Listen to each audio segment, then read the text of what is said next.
राधे राधे, जय श्री कृष्णा सभी को। मैं मधु स्वागत करती हूँ आप सभी को मेरे चैनल अनमोल कथा में, जहाँ मैं आपको सुनाती हूँ पौराणिक कथाएं और कुछ भक्ति की गाथाएं जो आपकी भावनाओं को जोड़ते हैं भगवान के साथ। तो बने रहिए हमारे साथ, जुड़े रहिए हमारे साथ और सुनते रहें अनमोल कथाएं। आज की कथा है भगवान दत्तात्रेय के बारे में। आइए सुनते हैं कौन है भगवान दत्तात्रेय और कैसे तीनों देवियाँ माता लक्ष्मी, माता सरस्वती और माता पार्वती देवी अनुसुईया की परीक्षा लेती हैं और फलतः दत्तात्रेय जी का रहस्यमय जन्म होता है। आइए सुनते हैं। भगवान दत्तात्रेय कृपा की मूर्ति कहे जाते हैं। परम भक्त वत्सल दत्तात्रेय भगवान के स्मरण करते ही उसके पास पहुंच जाते हैं, इसीलिए उन्हें स्मृतिगामी तथा स्मृति मात्रानुगंता भी कहा जाता है। मार्गशीर्ष का महीना विवाह पंचमी, गीता जयंती आदि विशेष पर्वों के कारण महत्व तो रखता ही है। साथ ही इस महीने की पूर्णता दत्तात्रेय जयंती के रूप में पूर्णमासी को होने के कारण विशेष महत्व रखता है। सनातन वैदिक उपासना एवं संन्यास धर्म में दत्तात्रेय भगवान का विशेष महत्व है। इस पर्व के दिन संतों के यहाँ व्रत पूजन तो होता ही है, लेकिन 10 नाम सन्यासियों के आंकड़ों में विशेष आध्यात्मिक प्रवचन भी चलते हैं, जिससे आराधना और साधना से विशेष पुण्य प्राप्त होता है। ये विद्या के परम आचार्य कहलाते हैं। भगवान दत्त जी के नाम पर दत्त संप्रदाय दक्षिण भारत में विशेष प्रसिद्ध हैं। महायोगीश्वर दत्तात्रेय भगवान विष्णु के अवतार हैं। इनका अवतरण मार्गशीर्ष की पूर्णिमा को प्रदोष काल में हुआ, अतः इस दिन बड़े समारोह पूर्वक दत्त जयंती का उत्सव मनाया जाता है। श्रीमद् भागवत में आया है कि पुत्र प्राप्ति की इच्छा से महर्षि अत्रि ने व्रत किया और व्रत करने पर भगवान श्री विष्णु ही अत्रि के पुत्र रूप में अवतरित हुए और दत्त कहलाए। अत्रि पुत्र होने से ये अत्रेय कहलाते हैं। दत्त और अत्रेय के संयोग से इनका दत्तात्रेय नाम प्रसिद्ध हो गया। इनकी माता का नाम अनुसुईया है। उनका पतिव्रता धर्म संसार में प्रसिद्ध है। पुराणों में कथा है, माता पार्वती, माता लक्ष्मी और माता सरस्वती को अपनी पतिव्रता धर्म पर गर्व हो गया।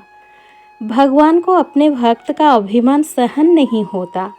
तब उन्होंने एक अद्भुत लीला करने की सोची।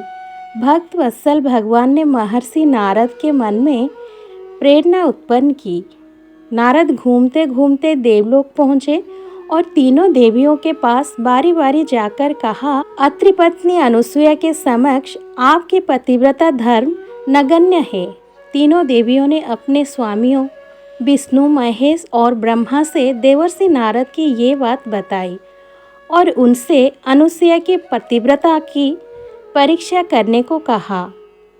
देवताओं ने बहुत समझाया, परंतु उन देवियों के हठ के सामने उनकी एक न चली।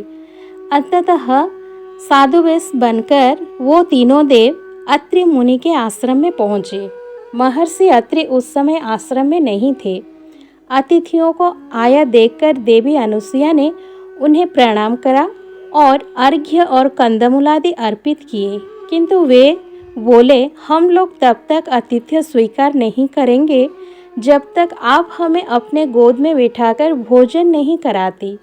ये बात सुनकर प्रथम तो देवी अनुसुईया अवाक रह गई, किंतु आतिथ्य धर्म की महिमा उल्लंघन ना हो जाए, इस दृष्टि से उन्होंने नारायण का ध्यान किया, अपने पतिदेव का स्मरण किया और इसे भगवान की लीला समझकर वो बोली, यदि मेरा पतिव्रत धर्म सत्य है तो ये तीनों साधु 6 मास के शिशु हो जाएं। इतना कहना ही था कि तीनों देव 6 मास के शिशु हो गए और रोदन करने लगे। तब माता ने उन्हें गोद में लेकर दुग्धपान कराया, फिर पालने में झुलाने लगी। ऐसे ही कुछ समय व्यतीत हो गया। इधर देवलोक में जब तीनों देव वापस ना आए तो तीनों देवियां अत्यंत व्याकुल हो गई। फलतः नारद आए और उन्होंने संपूर्ण हाल कहकर सुनाया।